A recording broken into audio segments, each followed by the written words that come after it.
medyo maliwanag na nga po ng aming simulan ng aming jogging sesh for today's video.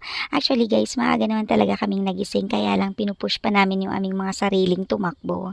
Dito nga po pala sa area na to, nandyan po ang ating mga Davraa delegates. So medyo busy po yung venue na to ngayon kasi nga po dito po ginaganap ang Davraa. Andito na nga po tayo sa exciting part. Exciting part kasi po dito po yung area na kung saan tumatakbo na po kami ni Ma'am Ana na walang hintuan. Kaya nangunguna na naman ang aming dog sweeper na si Shasha. So, eto na nga po yung video coverage namin sa aming pagtakbo.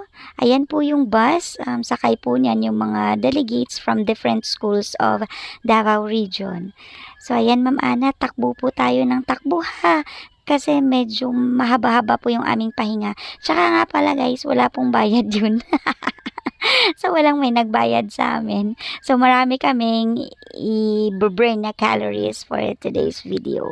So, walang bayad yung jogging namin kasi usapan talaga namin yun na hindi muna kami magja-jogging. Kasi nga po, 'di ba, in observance of the Holy Week. So, ayan nga po. Pero sumobra po yata yung aming pamamahinga. Ay, salamat. Nandito na nga po kami sa area na to. So, nagko-cool down na po kami. Ayan na nga po kasi po malapit na po kaming dumating sa aming mga kubo. And of course, dumating nga po kami ng 6:09. So, akala namin hindi namin mahihit. So, yung target na oras ng aming pagtatapos ng aming jogging sesh, pero po, na-hit po namin siya na mas maaga pa po. So, as usual, isang basang tubig. Eto na nga po. Bye! See you tomorrow, guys!